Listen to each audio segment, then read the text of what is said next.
$1 a year. That makes you we already paid it. We already paid it. We wrote a ceremonial check and handed it to the city. I wanted to, right, just to be silly. That would have been funny, like a big novelty check. If you think about it, you owe it. Yeah, our training department has feelings about things. It's like, no, it must be done the way it's always. So we're gonna go ahead and get started.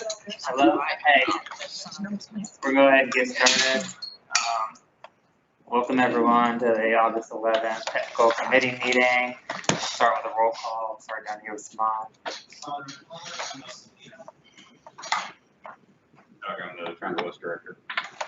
Eric Page, Shore Platinum. Sarah Williamson, Orange County Transportation. Caroline Dwyer, Capitol Hill Transit. Colleen McHugh, Triangle West. Eric Vitale, City of Durham. Ellen Beckman, Durham County. Caroline Lamb, Durham County. John Grant, NCDOT.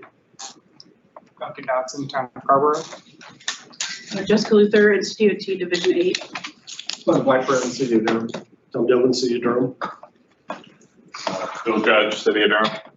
Matt Day, Central Pines. Beauty Fong, Central West Triangle West. Oliver Son, Interior Triangle West. Monet Moore, Triangle West TPO. Tom Porter, Triangle West TPO. Bowman Fasatian, TPO. Michelle Sharp, Durham Bicycle Cooperative. Chris Perlstein, just myself. Nathan Lee, resident, Durham. Oh, Lucia Ciro, Triangle West. Thank you. I do want to make a quick announcement. The City of Durham has two new voting TC members. Clint Blackburn's over there. Denise not here. She's with Parks and Rec. And we have a couple new alternates too. Bill Judge is an alternate now. Who else? Tasha, who was a voting member before, is now an alternate. So just wanted to make that quick announcement. Changes. We also have a new voting member. Okay, go ahead. Becca Eversall is the second voting member. Okay. And I'm here. I'm Becca. online. Hey, Beck. Speaker. I'll add on, Caroline Lamb is a new alternate for Durham County. Wonderful. Starting today. I believe Carver, you're new voting member. Yeah, I'm a new voting member as well. So we also have a new alternate as well, John Fuso. Wonderful. Thank you. Well, welcome everybody. Yeah. Let's move on to adjustments to the agenda. I know the City of Durham has one motion to postpone the CTP amendment to the next agenda. It was supposed to be a release for public comment. We are opting to postpone that so we can release all 4 of the CTP amendments for public comment at the same time. There's 3 more amendments to the CTP that we'll be proposing at the next agenda. So I thought it'd make more sense to release them all at the same time. So we'd like to make that adjustment to the agenda. Okay, we can pull that. Item number 12. Yes. You're asking for a motion to postpone to the next meeting. That would be added. When you add adjust the agenda. You're just going to find it and offer a motion based on that. Move to postpone this meeting forward. Oh, I thought y'all had already adjusted it. Okay. No worries. Okay. Once it's published. Okay, sure. Any other adjustments to the agenda, or any adjustments to the agenda? Not that I am aware of. Okay, I understand we have a couple public comments. Me too. We have 3 people signed up to speak, and so when I call your name, if you would like, you can come on up to the podium. Nathan Lee, speaking to item number 12, CTP amendment. 3 minutes.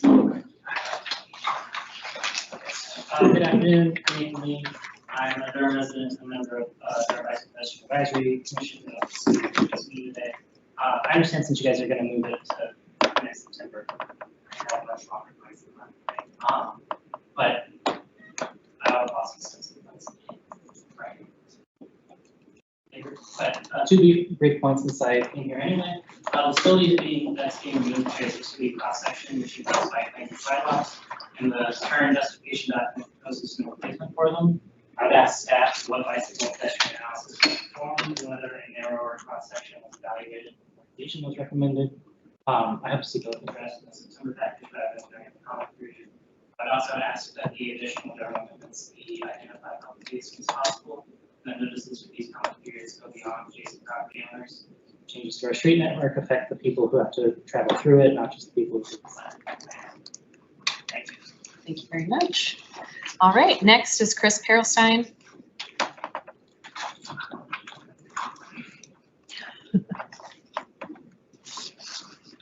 Hi, everybody. I'm Chris Perlstein. As you can see, I've been some companies, so doing this, I'm going to be prepared, the three of us. But I want to reiterate that I hope that we really treat this public comment period very seriously. This property is kind of an interesting location. And I think the planned street makes a lot of sense in terms of creating kind of a grid, especially for people who use bicycles or want to walk.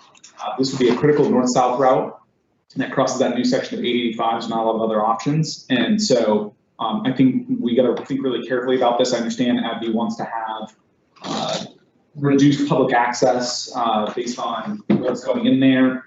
And I think that makes sense. I don't think it's needed for car traffic, but I think when you look at the alternatives for folks to move around, it's really important to think outside of just the property itself. And I think this is we're losing a key opportunity by completely eliminating this from the plan without any kind of consideration or asking for, a greenway along the edge of the property or something like that, that we'll never be able to get back. And we've seen this problem in RTP where we lose access with a campus and it gets locked down, and then it's much harder to try to ask for right away.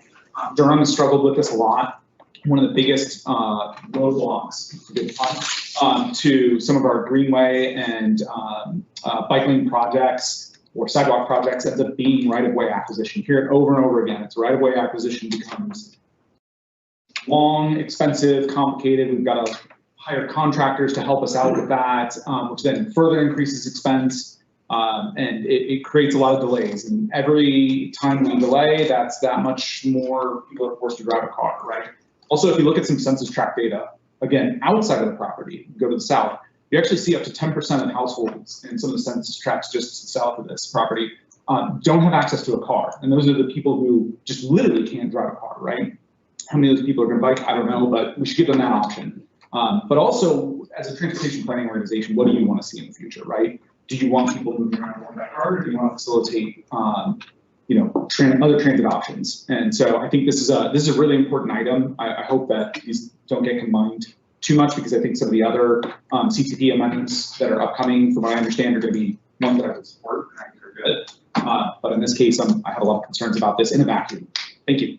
Thank you. Thank you very much. All right, next is Michelle Sharp, also speaking to the Pettigrew Street extension. Yeah, thank you very much. First two paragraphs have already been taken care of what I have. So I'm speaking to you from several different perspectives. I am a Durham resident, have been for more than half my life at this point.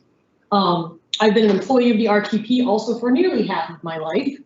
I'm an avid bicycle commuter, and as I said, I am a board member of the Durham Bicycle Cooperative, although I'm not speaking on their behalf. They just said it was just fine for me to reference that in speaking to you all today.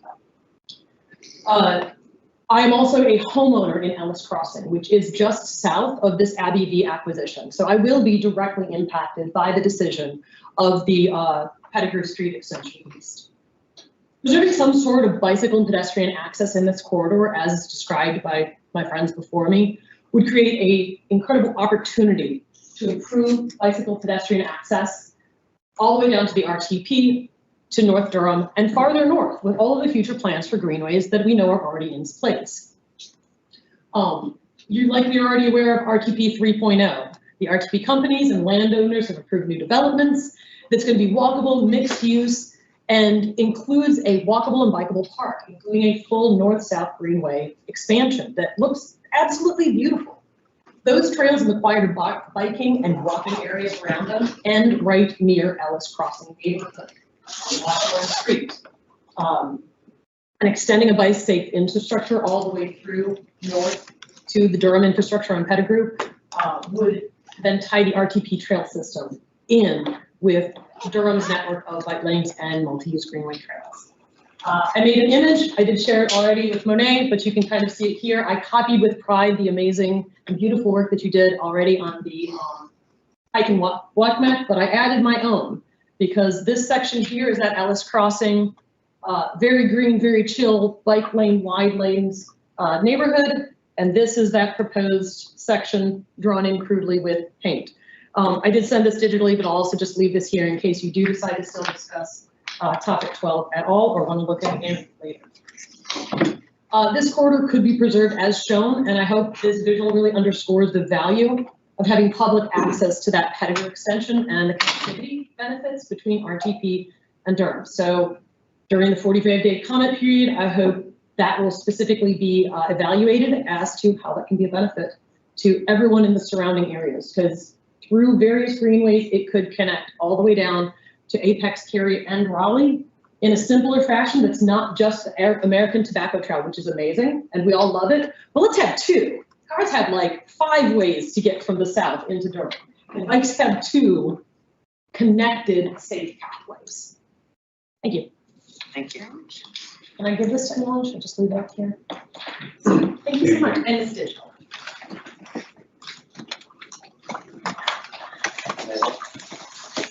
That's it. With that, we're on to reports from staff, report from staff. Great, I don't have a lot to add to the staff report. I would like to call out. I'd like to thank Lucia Zero for her joining us over the past several months as an intern. She's done a lot of great work. We wish her a lot of success on her future professional endeavors. And I'd also like to announce that we will be hosting or having a new planner on board on Monday of next week. Jane will be helping us with our administrative functions like reporting and invoice preparation and grant monitoring. So thank you very much. Awesome. I don't have anything to report today. NCDOT reports, Board of Transportation. No, that shouldn't be on there. Let's start with Becca. Yeah, Division 5, Becca.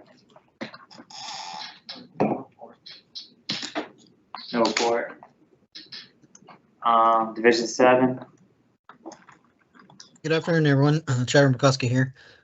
Not a lot to report. Just take a look at our Division 7 project updates in the packet. I'll go over a couple projects real quick. First 3 pages is projects under development, and the last page is projects under construction. First project I go over is under development. It's the BR92 project. Replace Bridge 37 over NC 86 over New Hope Creek. That one had a let date change to 4/20/27, so that one's been delayed just a little bit. Next one, the same page, BR7 R13 is replace Bridge 90 over Damascus Church Road. That one is now in right away for acquisitions and is estimated about 40% complete now. We go to the next page in our report. The BR 6037 project replace Bridge 49 over Norfolk Southern Railway on NC 86. We are finalizing the right-of-way plans on that one, so that one will soon be in right-of-way for acquisitions. And then I'd skip down to projects under construction on the last page. First 2 are highlighted in green. That means that they're completed. Construction has been completed on those 2. One of those is a resurfacing project, so that one's done. The next one is the Dairyland Road project, SS 6207 BC. That's at Dodson Crossroad. That one's complete and accepted on, well, that was accepted back in April. So that one will come off the list. There's a new project to construction that's on the list now. It's EB 5721. That's upgrade existing off-road path and construct new section of path of bicycle route number 1 from Creeland Drive to Willow Drive in Chapel Hill. So that's a new one to construction. So the construction should start on that one very soon. And the last one I'd like to give a little update on is the widening I-40 project. That one is estimated at 82% complete now. Still expecting that one to be completely constructed early 2027. Latest comments I have on that one: New Hope Church Road ramp to I-40 eastbound to close overnight starting 7/31/26, then transition to a full 2 to 3 week closure starting at 10 p.m. on Tuesday, 8/4/26. So that should be underway now, the full closure for the next couple weeks. And that's all I have right now, unless anybody's got any questions about our report. Any questions? Thank you. Division 8. I don't know if Justin Richardson, is he online? Yeah. Okay. Well, I guess just the report as submitted, there's no additional updates. Thank you. Thank you. Transportation Plan Division. I have a couple updates quickly. So the Transportation Planning Division will now be known as Transportation Planning Office. This name change complements the Capital Programming Office name established for the programming group that is also under the Division of Planning and Programming. And we have a new Deputy Director, Brian Wirt. He previously served in transportation planning from 2014 to 2019 in several roles, and most recently spent the past 5 years in the SPOT office and STIP unit before returning to transportation. Thanks, Julie. Anyone on from IMD? Okay, awesome. That concludes reports. On to the consent agenda. We have approval of June 2nd, 2026, TC minutes, federal certification review report and results, UPWP fiscal year 28 call for projects announcement, TIP accelerated amendment number 6, and a resolution to transfer FHWA funds to FTA. Any comments, concerns, or questions about the consent agenda? Yes, sir. I would like to call out 2 members of our staff that were directly responsible for the commendations we received in our federal certification review and report and results. Monet Moore, since she's joined us, has led a lot of reimagining and rethinking of our public outreach processes and concepts, and I'd like to really thank her for her hands-on work in that space. I'd also like to thank Philmon Pistachian for his work on our annual obligation of projects report. This is something that a lot of NPOs don't put much work into. They just drop a table on a website. Philmon took a little bit of initiative and ran with it, and ended up with a really nice product that the Fed were impressed with. So, thank you very much, team. Good job.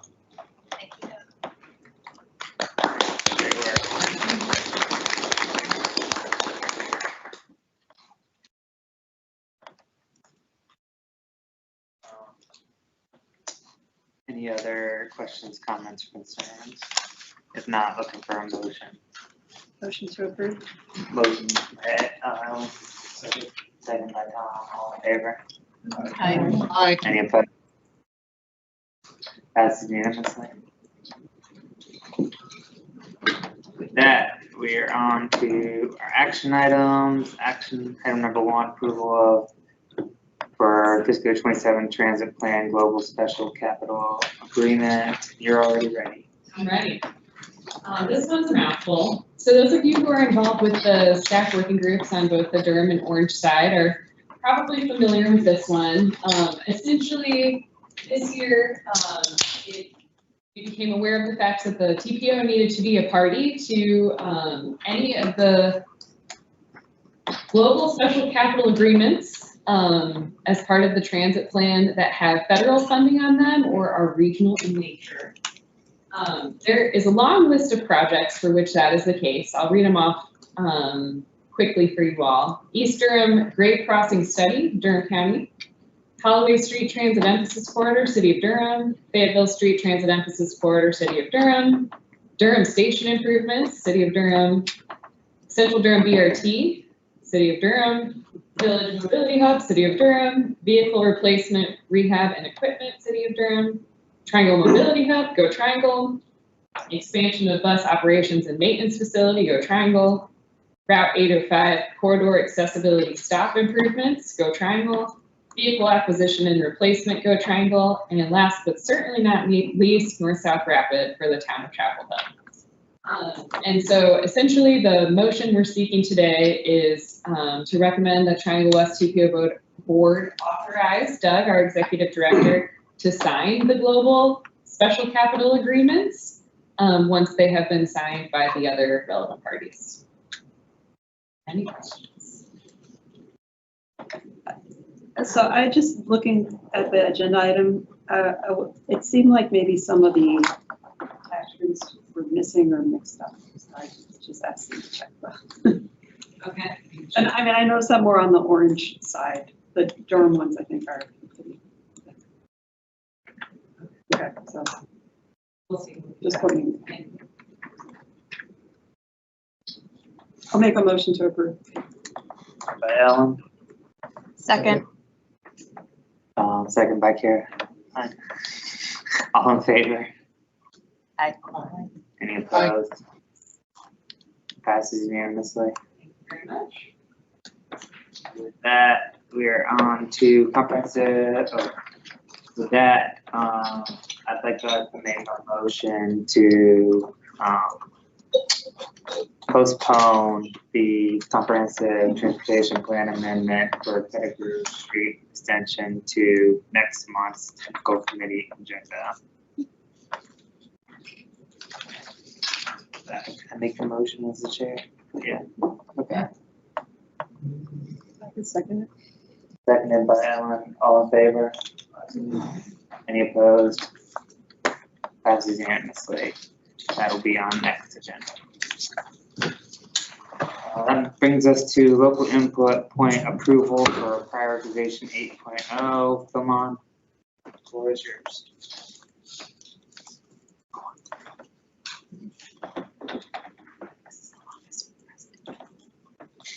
Good afternoon, everyone. My name is Tony Sassi, and I'm talking about our local points in this round.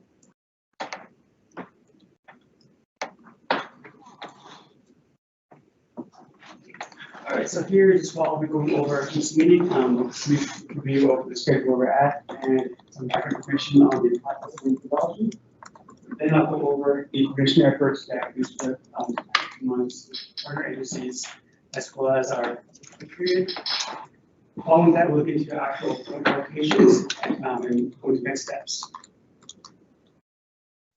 So as far as the schedule, we are right down here at this long orange bar. And fun fact, since we are now programming for both regional and division local points, this will actually be the last action item there will be this year for this long cycle. And so the only thing left after that is we need to wait for the draft to get which come in January. Better background on this part on prioritization and methodology. So as far as how projects are scored, they're divided into these three categories: statewide mobility, regional impact, and division needs. Local points are only relevant for regional impact and division needs. It is a percentage of how these two categories are scored. For regional impact, that uses 30% of our points, and for division needs, the score group of 50%. Here is the funding availability that we have for this cycle. So we see here we are positive, but it's always subject to change due to government changes, cost changes, and the various reasons out here.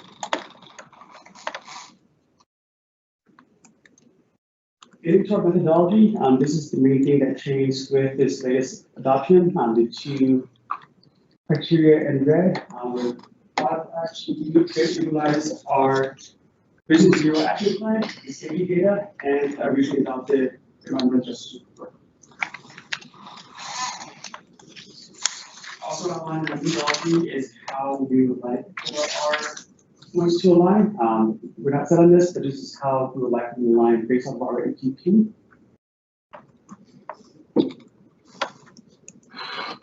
And just calling out that there are deviations. Deviations for a number of reasons, such as how to score or just local priorities. In the implementation efforts that we undertook, just a brief overview. So just like I said, local points make up 30% of the regional impact scoring and 50% of the regional need scoring. And so without complete cooperation with projects, it's hard for projects to score that well. And so first we coordinated with you guys as a TC subcommittee. We also followed up with versions 5 and 7, nowadays because we do not have your projects in the first round. And also with all the agreed APOs and RPOs, just to make sure we are aligned towards second points. So this is the meeting the next what we do at the meetings. We go over what we decided on. We decided to assign points for both the regional and division needs categories, and also to reflect points on the regional needs to be impact. Just since we're not expecting any funding production conditions.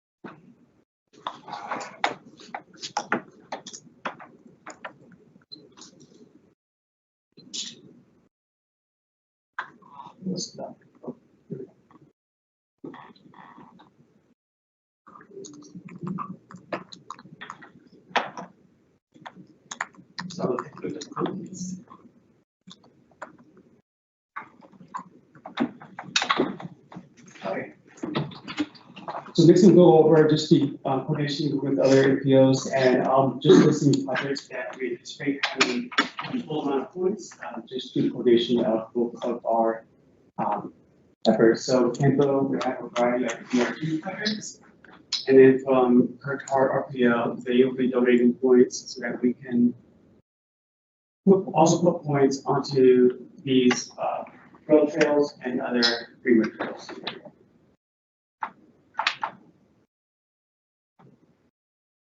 Into public comment period, here are just some quick stats on the results.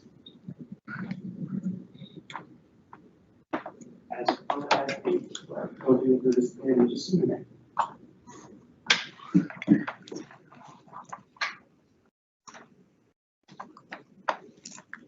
There we go.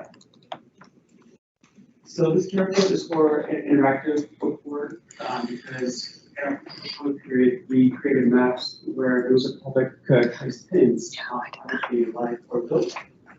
And so the report in the agenda just shows static maps and comments. And so this would provide you with interactive map to scroll through.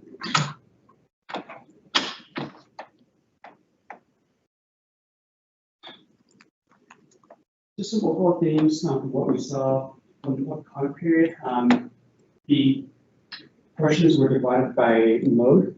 So with the highway mode, there were some concerns on the Durham Fair events, as well as some requests for extension on 1998 and Roxborough Road, just for possible pedestrian infrastructure. And there's also some mixed views on the downtown Freeway Loop and project along the Roxborough Street corridor. We saw our usual support for BRT concepts and even saw some suggestions for some refinements. And we also received some comments calling for more funding, less funding on transit.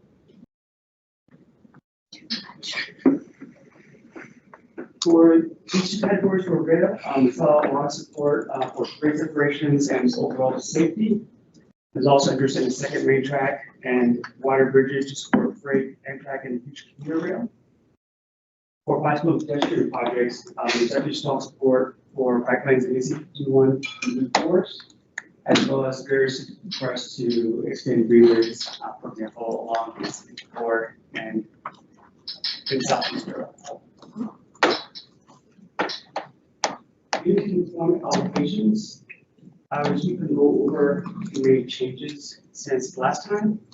So starting with the other transit categories, at the regional impact level, we removed points from the route to header reduction and added points towards each new guarantee project at the bottom, the top of RTP and RTP Triangle Town Center. The new project that is in bold, I changed this last time. And I've bolded the BRT Orange County and Almas County, just to note that Dorothy Graham did not add their backwards to it, and so it is not complete at the moment. Just making little points to the project with transport, so other expectations. As the division needs, there were no changes to the transit points design.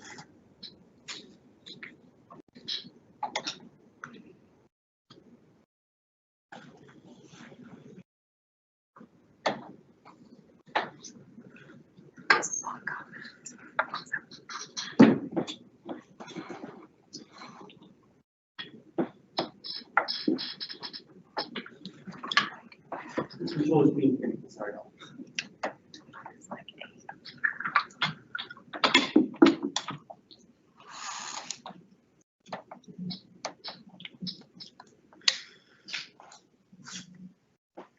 So in the highway category, there were several projects that we removed. The dynamic children property was one integration with Campo, and they let us know that wasn't a priority of theirs.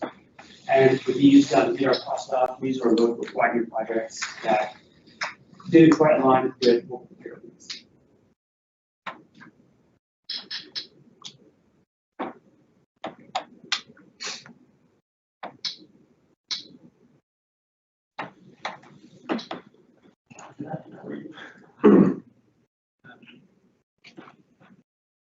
Zoomed out.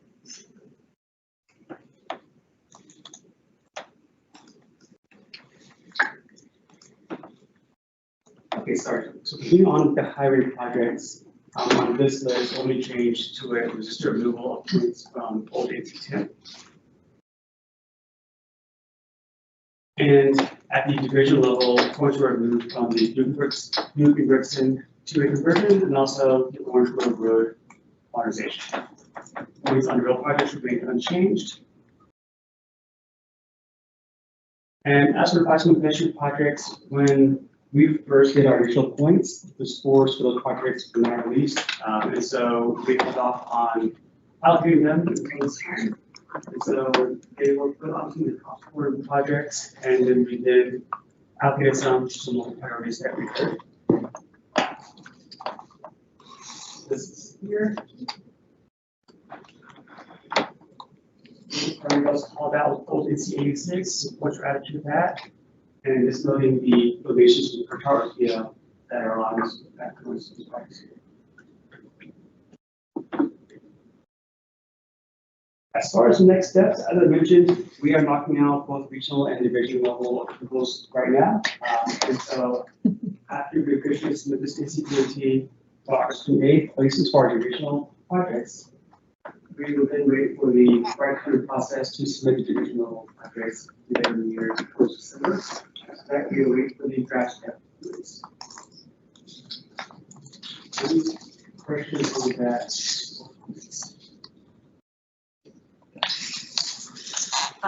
Thanks, Philman. I had a question about the regional transit.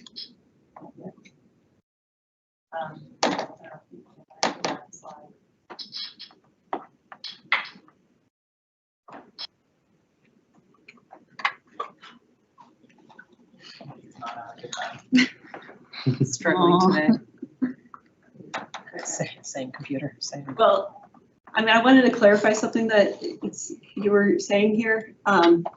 Based on the table that was included in the attachment for RTP to Triangle Town Center, you're saying in there that we would put 8 points of our own points on it and also donate 92 points to Campo. Okay, and on here it just said 8 points. I don't think we should do that. And it's because it's the second highest scoring project on this list. The top scoring project is that first one, Chapel Hill to Triangle Town Center. which serves more of Durham and Orange counties and is, completely overlaps that project. And so only one of these is going to get funded, and it's clearly to our advantage to do everything we can to make that top one score the best and not, we want to clear the possibility that anything could overlap it. And so I'd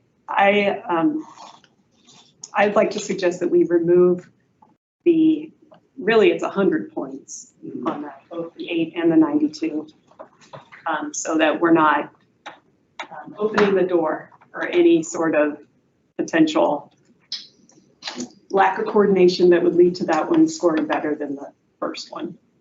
I don't really care where we put the points because I don't think there's enough money to matter, right?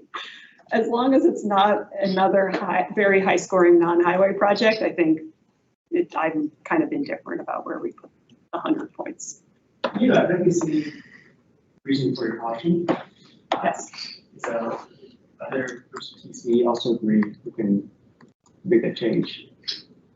I'd support that. I'd support that change.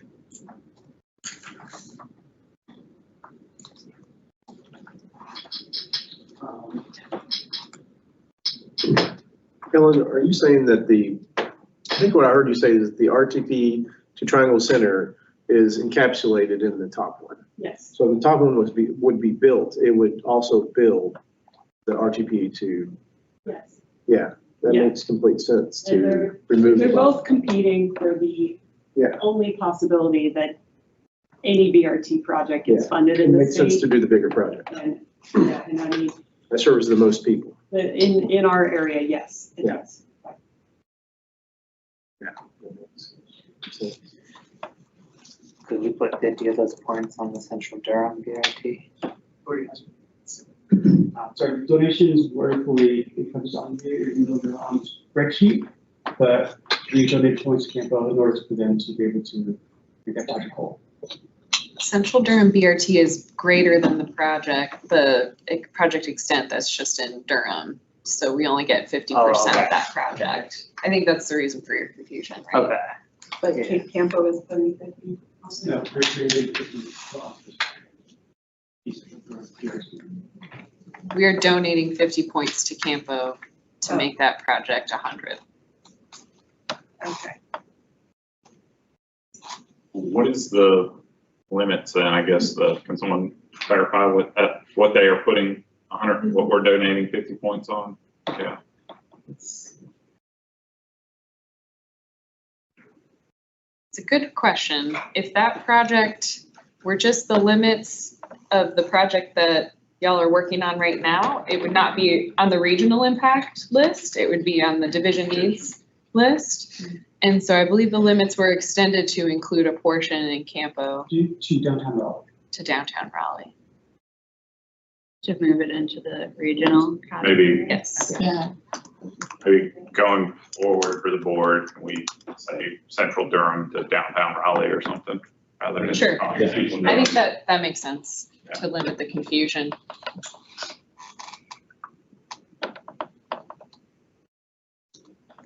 Any other questions, comments, concerns, or any opposition to taking the points off of the RTP or Triangle Town Center project? Everyone want 100 points. Yeah. You got Becca's had her hand up. Yeah, sorry, hold on just a second. Okay, I just want to make sure that when it comes to the division projects, there would be a possibility in the future to add points, because there is one project that is partially in Triangle West, but is partially also in Central Pines RPO, that where Central Pines RPO might be able to donate points to that. Where the RPO is having their TCC meeting on Thursday, so that will be discussed at that meeting. So is that something we can revisit in the future? If they're just to officially acknowledge that we would be able to, that the RPO would be able to donate those points to Triangle West. So in short, yes, right now, to spot objects, only the regional impact points are due. So we certainly have time to adjust what is approved here. As for the project you spoke of, it's a project I'm thinking of, Reeves, Nepos, and Town of Cornwall, but they're not part of it. And so let's continue to chat offline. Okay, sure. So I would just say, if, depending on how those offline discussions go, if there is a decision that needs to be made about officially approving or not approving that donation, that needs to go through your process. Like it doesn't necessarily have to go through this, but it at least has to go through the board. So.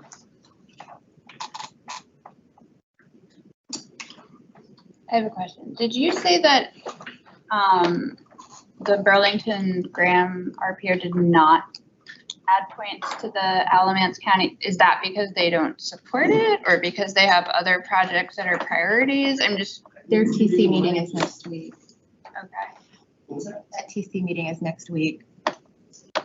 I already built some materials on a briefly meeting, top pressure. And the presentation you listed out is that We weren't at that meeting, so I don't know what happened. It conflicted.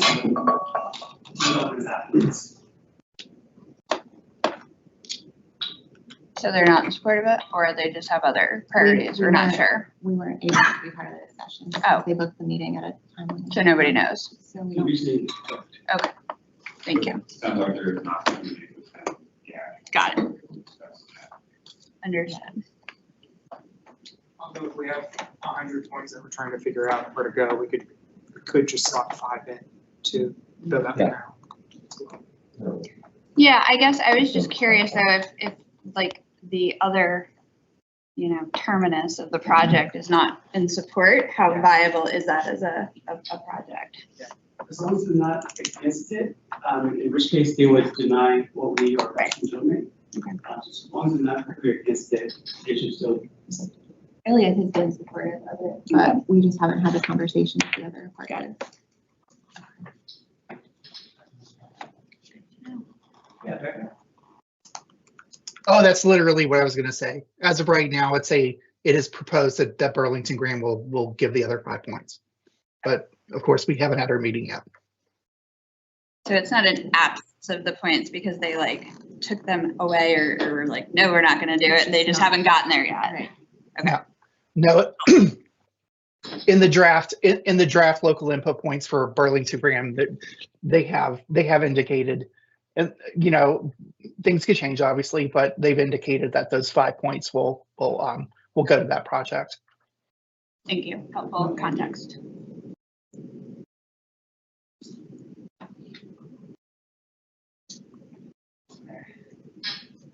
Any other comments or questions? Just for clarification, so if we remove those points, I guess you guys can send out an email and let us know what you're proposing to put on them before the board meeting. We don't want to waste any points. Yeah, what you're proposing to put on. I would propose to put on the worst historic highway project to make sure that's it. Oh. Strategy.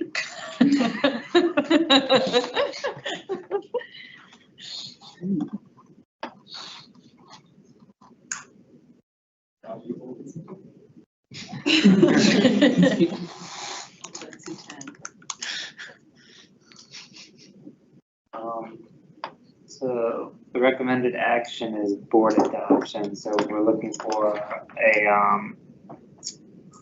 a motion to recommend, for the TC to recommend board adoption with the removal of points from the transit project. Two transit projects. Which two?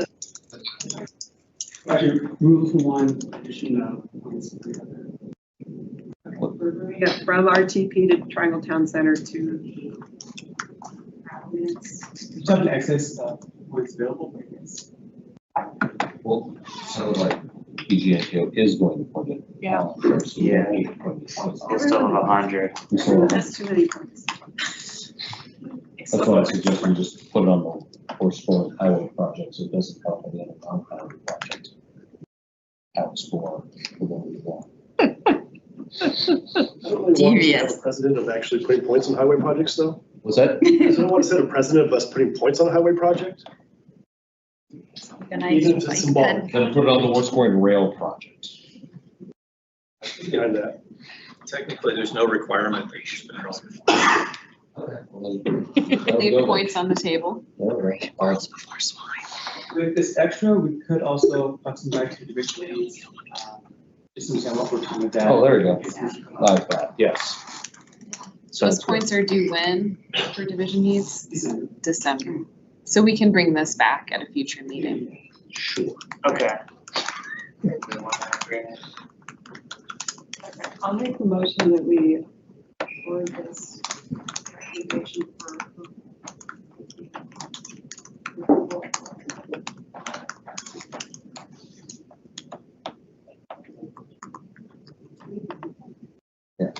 On the side. Moved by Ellen.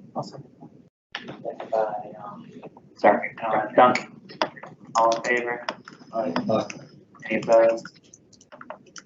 Passes unanimously. Thank you. With that, we're on to revisions to the federal funding policy. Colleen. Okay.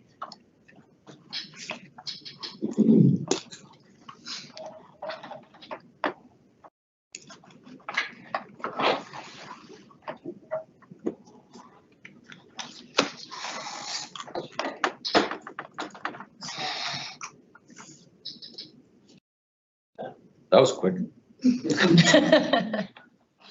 Okay. So I know it's been a few months since our June meeting, but as a reminder, we had a lot of discussion at our meeting in June about one project in particular, and if it would be eligible for funding according to our current federal funding policy. And that was the Cheek Junction project, sponsored by North Carolina DOT. So one of the things that came to light during our meeting with the TC was that there are some inconsistencies with the current federal funding policy as adopted, and that made it clear, or that made it unclear whether roadway projects were eligible for funding, even if it's a roadway project that improves safety.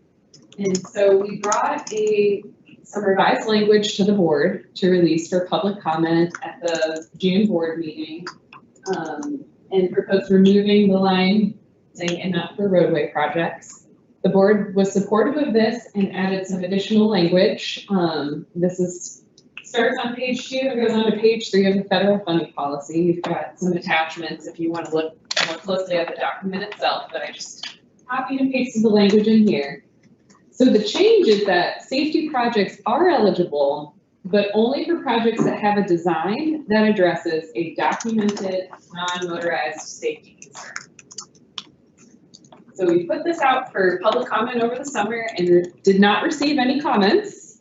And so we're proposing to keep this as drafted and recommend to the board to approve an updated federal funding policy effective in August with this change so that we can eliminate confusion about roadway project eligibility in the future. Any questions?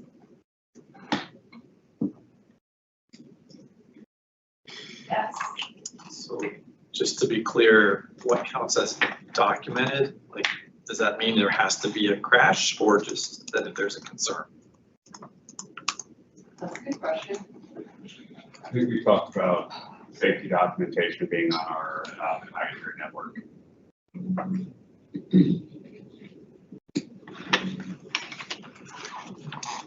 Or high risk network, yeah. Is that based on all crashes? Like, be on the high injury network? big highway crash problem?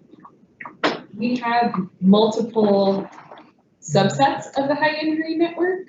So it does, there is a non-motorized high injury network. I'm looking at you because I know you've been working with it most often.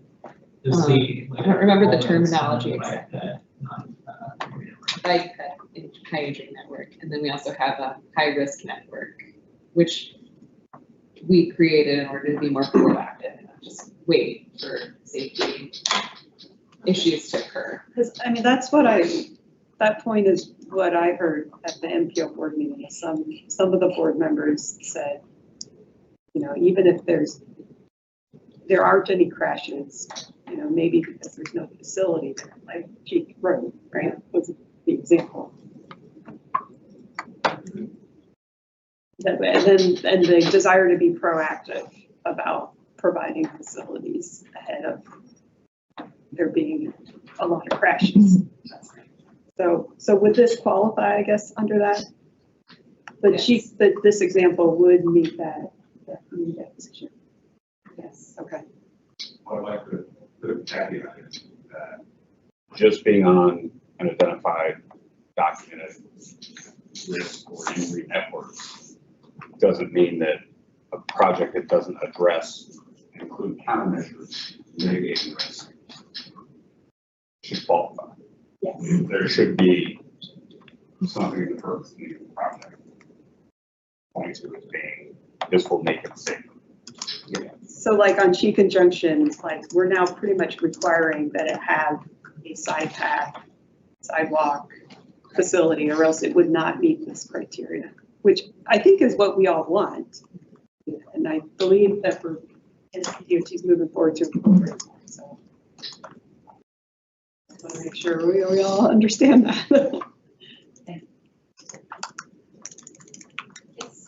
I'm still a little concerned that the added words here approach some clarity, but even amongst this discussion here, I'm still worried about the precedent that this is setting, and without the kind of, at least for me, understanding exactly the definitions here. What does it mean that a design actually addresses? You know, there are different ways to do that. What does documented mean? Things like that. So maybe just looking for a little bit something clear, more than just documented or something here. More specific. Just a bit more specificity. I'm just thinking about in a year, looking at someone comes forward. I know I can tell with the Cheek project, this is a way to kind of address the concern and get the side path. That's great, but that doesn't prevent, you know, the conversation from coming back up in a year for someone who's advocating that widening a shoulder addresses the safety concern along the roadway, et cetera, et cetera, et cetera.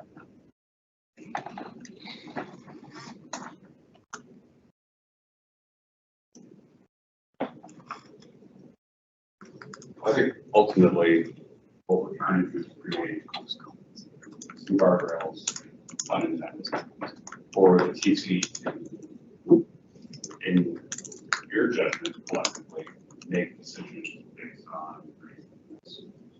The more we specify, the more we're going to constrain, and the more we're taking away from the TC, we have a discussion over reasonableness to fit a very narrow scope, which we can do, but keep in mind that that may trap decisions away from TC judgment and more judgment or all of your set. So they're totally on there.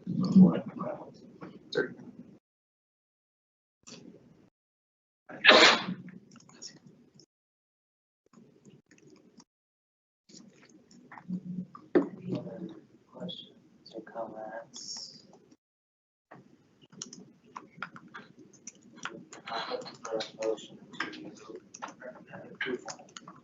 I'll recommend approval of the language as, or I'll move that we recommend approval.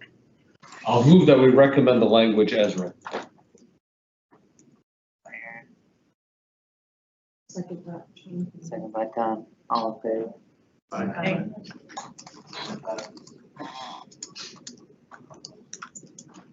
Passes with one. Thank you. that, we are on to project agreement template. Done.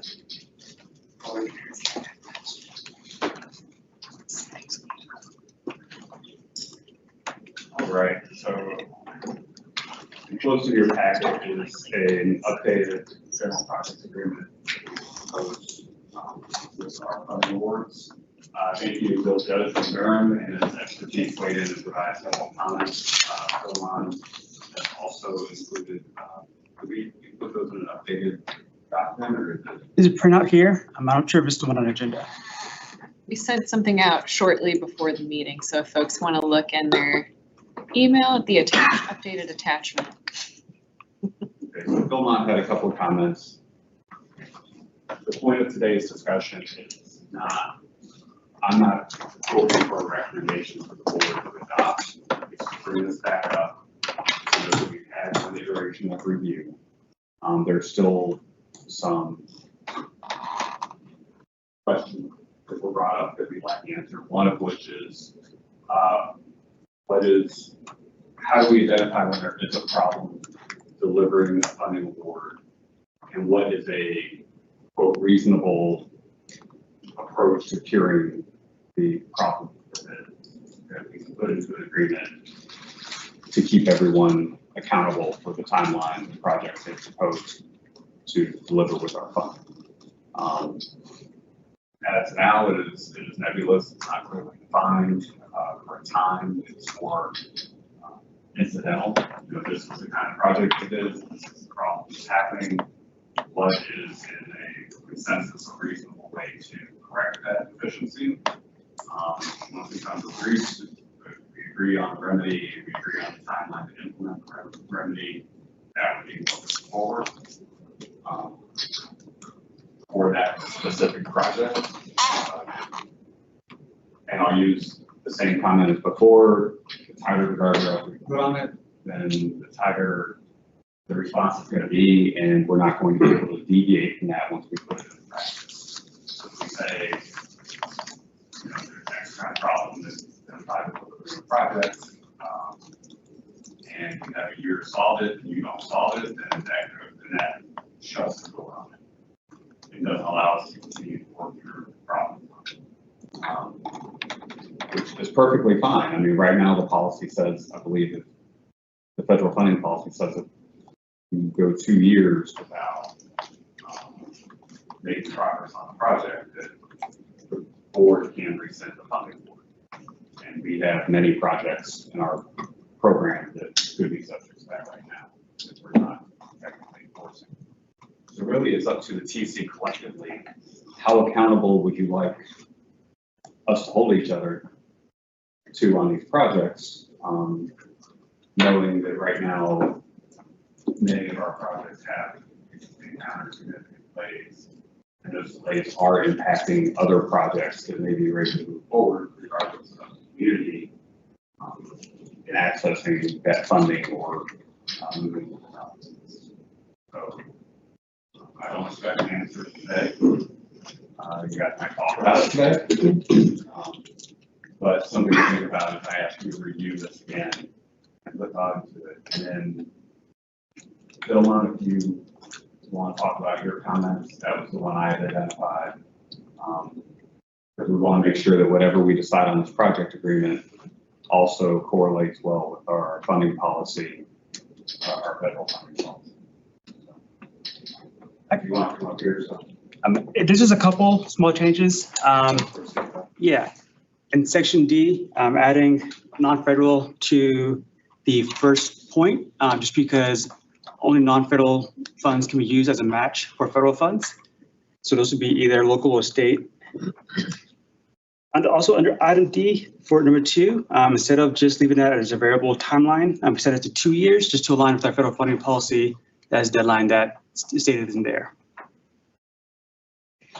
Additionally, on that same line, instead of basing it off of tip inclusion, we do it based off of STIP inclusion. So if it was based off of tip inclusion, that timer would have already started when our board approved it. But now we're setting it for when it's included in STIP, which is the beginning for when municipal agreements can be set up. So that's the actual start time for that now. only other change on the very last line under section E on number 2. Just changing that to also follow our 2-year deadline from our federal funding policy. Thank you. So I do have just one small issue with the 2-year timeline. So when we're doing things like rolling stock, sometimes we have 18.4 months before a bus can get built, delivered, and accepted.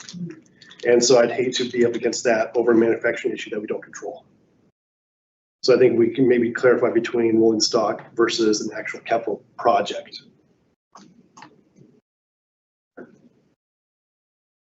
And someone doing capital projects are even worse than buses in many cases, because you discover things when you start moving dirt that you didn't expect to be there. Right, but it's also, so they were talking about like starting with the being reimbursed for the funds. So at least you have progress going with that and you're showing progress on the project as opposed to like, we're gonna take 2 years to get the design contract going. Yeah, I mean, we're kind of in an uncharted territory right now, just to give everybody a little bit of background perspective too. Going into fiscal year 27, federal transportation for the immediate future will be funded by continuing resolution. I mean, Congress is going to authorize small portions of an annual budget to move forward for projects. The current proposed continuing resolution is December 11th from October 1st. That gives us about 20% of the year's worth of project allocation. So basically, if our, let's call it 6 million, we have 1.2 million of obligation authority in fiscal year 27 that can be converted through the obligation process until December 11th.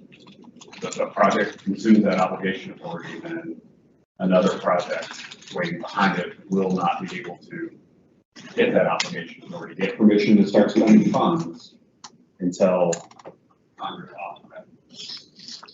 So all that to say, we're going to go into a period of juggling project phases to try to make sure our programming gets you the funding we needed to what we propose. That will likely mean that we're not funding projects in their entirety. We're going to be coming back to working on project by phase. The longer that money gets held up, not only has an impact on ourselves, the other members of the NPO, but according to the SDI law, most of our funding is allocated to projects that are non-highway. That also means that there are projects through SDI that will not be able to get funding until that's drawn down. The SDI portion at 6 to 10% is flexible. That applies not only to SDI funds, but also to our funds that we're putting on non-highway projects in the city. They come out of that percentage. So the longer we leave projects sitting and the more money we assign to them, the less funding we have statewide, and as NPOs deliver non-highway projects until we spend the money and get it up. Now, the good news is we're starting to really spend money a lot more efficiently. But we have a backlog of projects. We want to make sure that everybody gets the resources they need as close to what they need. It's going to involve taking turns, sharpening pencils, all those sorts of things. If we're doing that, we want to make sure that we're holding each other to an accountability that's fair. And not putting our and we can work through that project by project. This is what that looks like, what might be reasonable. Or say 2 years, 3, for whatever reason, something that's through and then planning, that could throw everything out, but we would know what the remedy to that defect would be. We'd be able to set a timeline and update all of the members of Congress about those. So again, I wanted to bring this back up. It's something the board would like us to get to them, but I want to make sure that they're very careful with the intention behind how we impose restrictions and deadlines on our funding. So it totally makes sense to me that there would be an agreement between the TPO and municipalities on money. The thing where I think we need to be careful with is by adding additional requirements.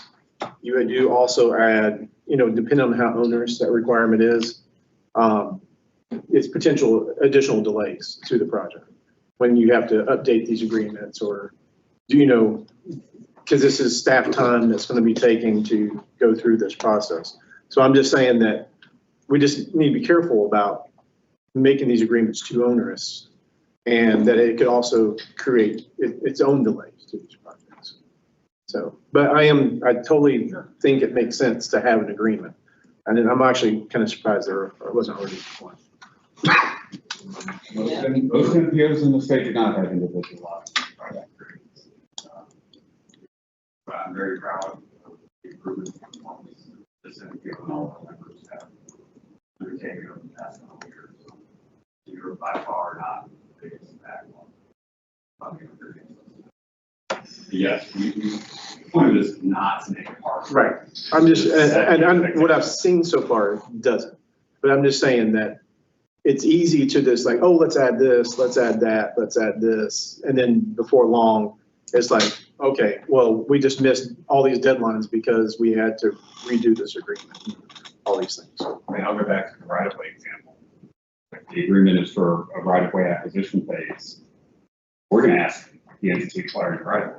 Right. That's the timeline. Right. When, how long are you giving yourself? Make sure you give yourself a buffer. Sure, absolutely. And then if we get to a point where that's just not happening, let's get back together and talk about it. And either we're going to figure out a way to move it forward, or maybe this right now isn't the right priority. Yeah. And it's not taking something away, it's making sure that you're getting what you need. Yeah. Right now, that's exactly what it says. And there's also like an amendment or like a modification clause in there, right? Like, if you needed to, I think it says like the parties agree to modify any changes by means of a supplemental agreement. So possibly you could also, yes, if you're making progress, right? Not like if you're sitting around. I think that's important. Now, Bill brought this up, so I want to make sure he's able to interject with some discussion. Yeah, no, I mean, I think it's just gonna be more of we're gonna have to test this a few times with the first few projects. It is new, at least on the city of Durham side. I would suspect the other municipalities have other concerns. I just, hope there'll be some flexibility if we start encountering problems to change the model. Yeah. I was just thinking back, even the right-of-way example, it's like we can give you a estimate for what we have scheduled, but once they actually go in, sometimes they find out it's a commercial property in bankruptcy, or there's a housing authority, or there's a railroad, or housing authority. Yeah, and it's like suddenly that schedule's out the window. Yeah. North Carolina do fractional property ownership? Okay. Probably not then. Virginia does, and I can promise you it got very complicated with our sidewalk projects. Yeah. Well, but it can be heir. Yeah, properties can be the heirs of someone that's deceased, and you've got to track down 20 different heirs in 20 different states. Absolutely. Which happens on every single project. There are all of those things. No, I don't think anybody here is imagining that anything's going to be cut and dry. Yeah. I mean, I feel like this is a long-standing problem, right? And across many different funding sources. It is reminding me some of the transit, right? And how the night we just had to do project agreements. And I do think, and I'm not saying the transit plan has it all worked out, that's for sure. Right. But I do think maybe some of the things you're talking about do make a lot of sense, like funding things by phase. And it kind of sounds like you're almost like setting up a CIP, where someone says it's going to be construction in 27, but then maybe on an annual basis you assess, is it really going to be 27 or should we move that out? And like, that's essentially what you'd be doing, right? You'd be kind of creating a CIP instead of like promising all the money up front. Maybe making annual adjustments as these projects progress. And that would then free up money so that if somebody really needs it this year, like, and they can say that they're going to spend it and they want to get like, the maximum 80%, like we might free up the financial capacity to be able to do that better, which would help everyone. So, I don't know, is that what you're thinking? Like it might end up being kind of like a CIP kind of planning exercise, and like you could do like an annual agreement update like you do with the transit plan? I'm not signing this thing every We'll be year. looking into this during the Mobility Forward study. And so we'll be really fleshing out what it looks like. It could look that way. No more every year agreements, please. I don't think we want to be, Please. I mean, yeah, taking things to legal every year. there are It's tough. so many things outside of our control. We just, in order to support Chapel Hill getting its final packages in the FTA South Rapid, put $10 million or something into that funding stack. Guess what? We know nothing's gonna move with that until this federal administration signs the grant. And there's no telling when that's gonna happen. The one thing I can tell you is they have not signed a new starts or small starts grant agreement since. I don't think anybody's asked for one though. So there is a differentiation there. The other one we saw in Maryland. Deers Mill has not submitted their request yet. Okay, not. Mm-mm. Will they perpetrate? They, submitting is more of like a process than a step for this, I would say. So they're like moving forward in the process. Like we have hit submit on trans, right? Like got some feedback, hit it again today, fingers crossed. So like it is in and they're moving. Yeah, but yeah, so I think that that information though is like the context is important. Yes, none has gone out, but none have been processed fully either. This is the first one in this administration. I think that this approach is less of a hammer and more to provide that better context around all the projects. So that when, anybody gets a question, why is this taking so long? Or what's going on here? How did you deliver that so fast? There's a proper understanding about it. And then we can all say, we worked together through these agreements and these approaches to share and understand this. That's our hope. I personally never want to go to a member or the board and ask them to rescind a funding award to a member. That is something we don't want to do. Seems reasonable to have some assurances that it'll be used in the way that it was promised to be used. So with that, again, I'm not asking you to take an action, but I'm asking you to take one more look, read this, send it to your legal staff, send it to anybody else in your organization that you want to talk to about it, and give us any comments, let's say in 2 weeks, so we can have it for a recommendation at the September TCD. So the motion is to table this item till next meeting for an extended comment period. Looking for a motion for that. So moved. Moved by Tom. Second. Second by Aaron. All in favor? Aye. Any opposed? Aye. Passes unanimously. Thank you, Doug. Thank you. With that, we are on to our final item, info item, HSIP funding presentation beyond for the years. See, this is the exciting main event. Okay. I hope I don't disappoint. As we kind of talk about our funding programs that our mobility safety division can manage. Big one of these are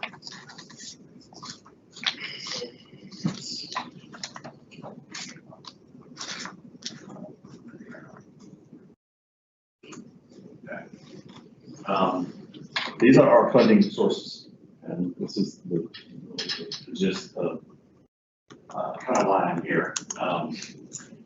We have 3 pots of funds. Our big one, obviously, is our Highway Safety Improvement Program funding, our HSIP funds. Because we have a highway safety improvement program, we get roughly $85 million a year. Let me start off by saying these are statewide funds, so keep that in mind. It's not just for this TPO. This is statewide efforts.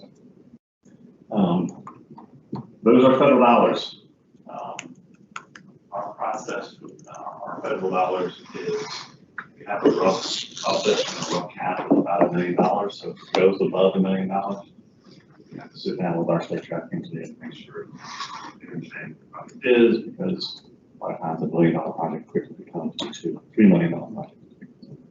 The things you would cover. Those were all based on benefit to cost.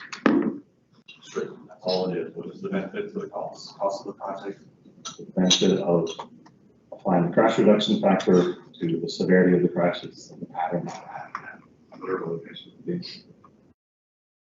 As we have done some systemic investments, like markings, markable roads, lane units, for example, cable barrier, median barrier, something good in the past. And now we have the runnable users. That is a newer one we have now been able to tap into in order to address our runnable user. We are now required, and I'll get into that slide. We're required to spend a certain amount of that money toward our home. We don't have to have crashes, pedestrian crashes, in order to develop those projects. And so, again, competitive base. We turn in projects every quarter. So our next turn-in will be in September, and then December, March, so on and so forth. So they are selected. All the projects are submitted from all of our regional offices. They're listed. We have a selection committee, which I'm a part of, so I advocate for my projects. I don't make the final decision on what projects are finally selected, and ultimately they the board. I'll talk a little bit more about our HSIP process, where our biggest spot safety. We get $12.1 million a year statewide. I refer to it as project dust. Not a whole lot of money. Can't do a whole lot of things with that. They are state funds. We have capped our projects at $400,000 per project. So let's say every project was $400,000, you could do 130 projects. Not a whole lot of projects. So we use that money toward stops, small improvements, contributions toward much bigger projects. State funds could be used as a local match. So something to keep in mind when you're thinking about where can we collaborate, combine our forces. What other funds can be available? This could be a potential contributor to that. It is prioritized based on our stop safety index. So you have to put a priority on it. What's on one priority? Everything can't be number one, right? What's the benefit cost? What's the severity of the crashes we have? And then is it identified in any other programs like road safety review, any of the programs that cities can have? So again, competitive base is selected. Doesn't go very far. A newer funding source we have, it's been around probably less than 10 years, is our stop mobility. The origin of the stop mobility funding was left location where you may not have a crash problem, but you got a delay. Destin, is there something we could do to help with that travel time, such as build a turn lane, which I know that's, we're going to do capacity improvements, but it's something that was done, that was the origin of that, but it has now evolved into other things. And so any school, new school that's built, so they're required to do improvements in their driveway, such as a roundabout, signal for turning, whatever the case may be. They are reimbursed through the stop mobility for the school system is reimbursed. So whatever requirement is built, put on them, whatever that cost is, and then reimbursed through our stop mobility. So right off the top, they push off on the side $7 million to fund school reimbursements. So we're already dealing with less than $60 million to do whatever we want to try to do. Speaking of schools, if you have an existing school that may be having some issues, drop off pickup, it's queuing out onto the roads, it's causing problems. If we can look to get that queue off of our roads and onto their property through study and effort and collaboration, we can tackle those funds as well too. Help those existing schools and do on-site improvements to get the queue off. After 750, that may sound like a lot. Can't build a whole lot with $750,000. It is prioritized based on a school mobility index very similar to our class safety index. It's on a competitive basis. These two state funds, the emphasis maybe with this group would be that it could be opportunity for a local high school. Something bigger. For example, got some responsibility funds in our Chief Conjunction.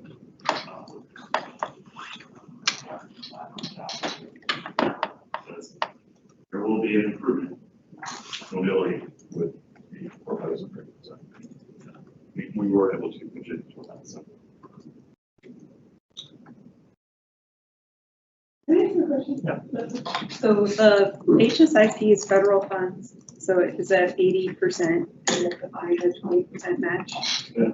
No, it's 100% of what I've improved. Oh, okay. A realignment. So around about, we can fund the entire of that with those funds. And we have gone above $1 million. The projects that are exceeding that number. These locations is unique and we have to sit down and John, is there current HSIP project in the area?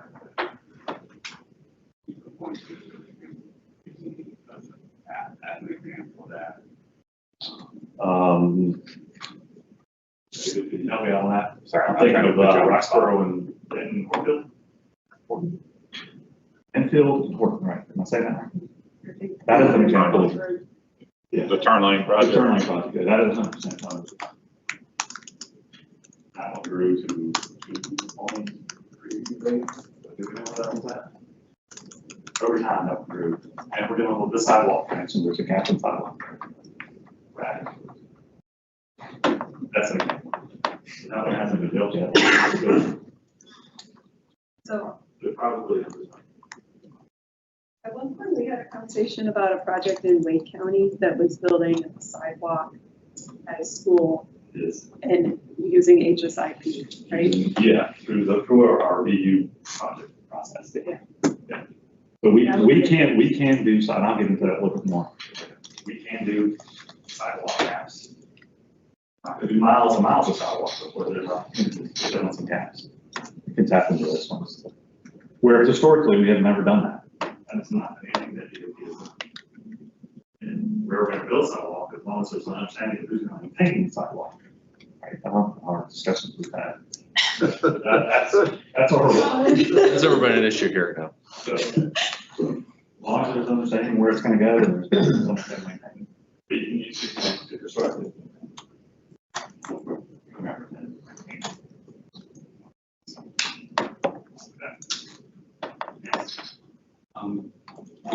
One of the things that I've seen done in the past was that a community with its own ability to produce signs was able to do an agreement under local forces to use safety money to go out and replace and upgrade signs. Permanent and anything like that. Sure. Well, as far as it's on our road, our system, our signs. Or if it were, say the city, their own ability to produce signs, they apply for money to upgrade. Yeah. Well, the city's under an agreement with the division to maintain signs, signals, and markers, right? So, Right, not just maintaining, upgrading across a larger area to make it a lollipop or increase visibility or. I mean, that would be just worked out for whatever decision. Yeah, we are. I mean, we have quarterly maintenance agreements that cover some of the costs of the materials and none of the cost of the labor. But there's something bigger, broader, whatever that case may be. There's room for. There are, each project is unique itself.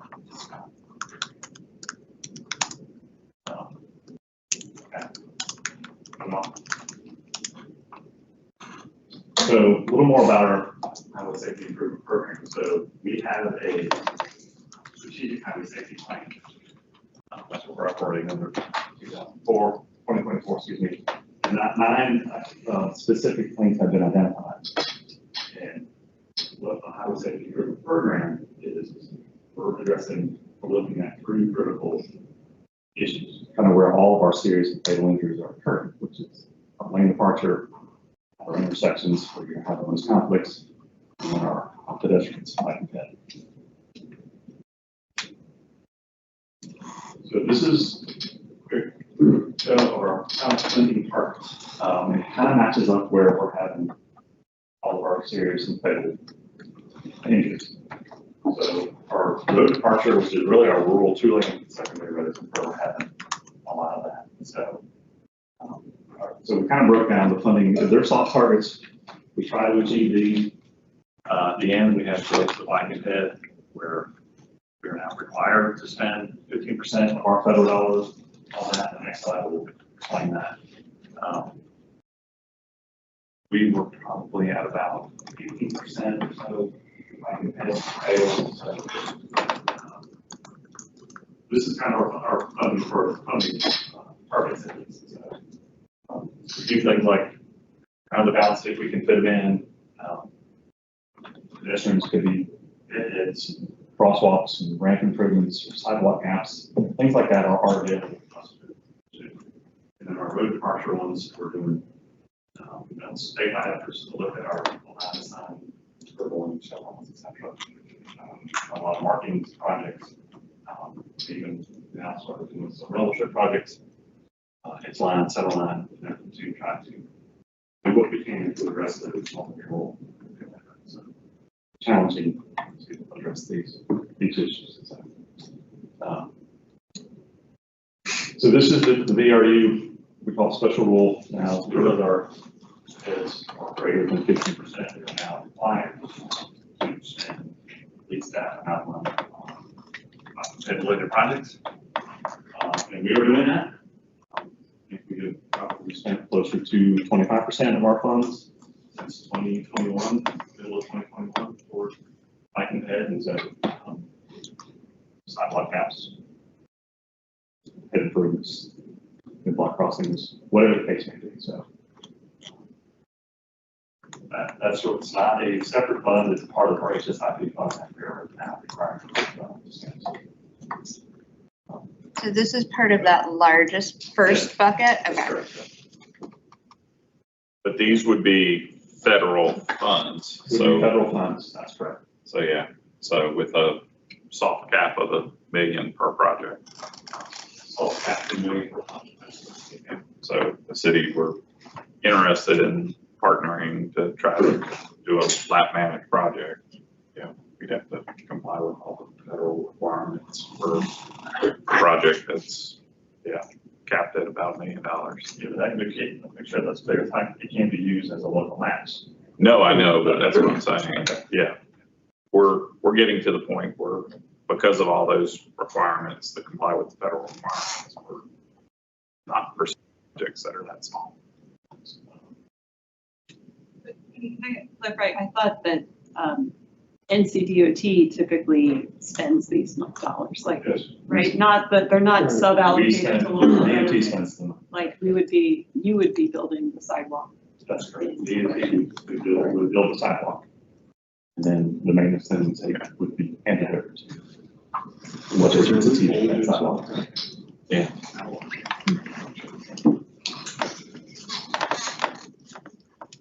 That's even better. Yeah, I agree. Preferred scenario for sure. Typically what they do is they collect these most of the projects. They don't usually have small projects.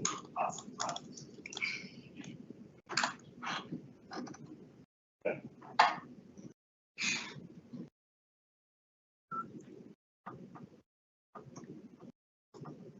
So I took a screenshot of our safety projects. So this is from actually January of 2019, and it's missing May of 26.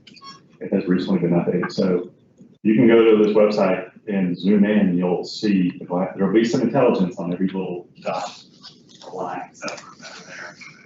Expected very little needs to be expanded, what projects will be expanded. So if you have questions, once you drill down, you can reach out to the local division, the member, provide that information. I tried this link. This may have to be updated. I tried it this morning. It wasn't exactly working for me, but nevertheless, if you get on our CDOT or GIS, just search for NC safety projects. It'll populate this map. So if you're interested on any locations that have been done over the years, this is a huge little map to kind of play around and see. So all the red lines you see, those are either road strip projects or long life marketing projects that have been completed. The red, the green, if I'm not mistaken, are the ones that are completed, and the reds are classified.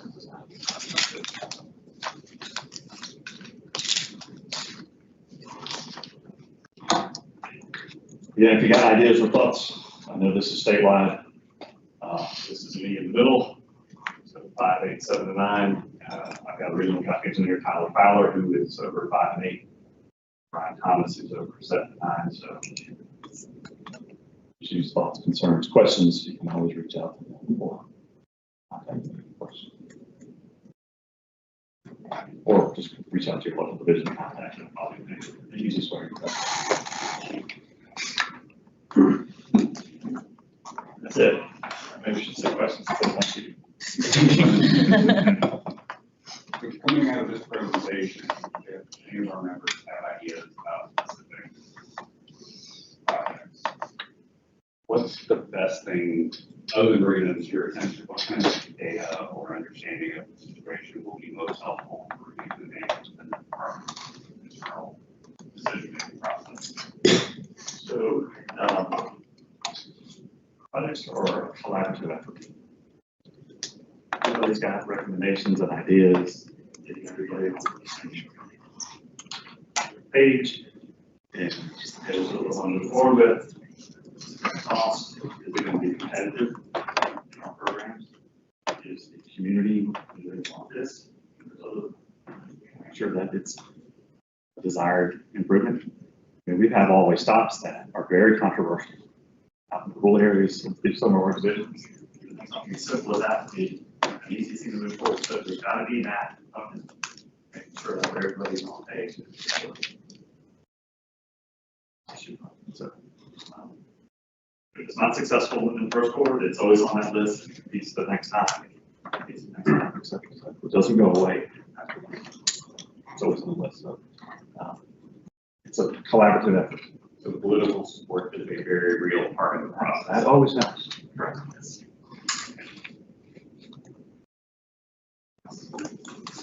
What are the criteria in NCDOT's like evaluation? Like, is it, Evaluation for these fund, for HSIP, like competition based? Is it like number of crashes? So traditionally, it is a benefit to cost, prioritized strictly on benefit to cost. Now, if it's a vulnerable user project, and we have different scoring criteria, so are there any pay crashes? If there's not, that's okay too. You don't have to have pedestrian crashes or bike crashes. What's the width of the road? What's the volume? What's the speeds? There's other criteria that we look at. In order to have to score these projects, if it's scored based on that. It's not scored based on the cost for a vulnerable user project. We came up with a scoring format process. Where again, traditionally, we have never done this. Since maybe 21, start.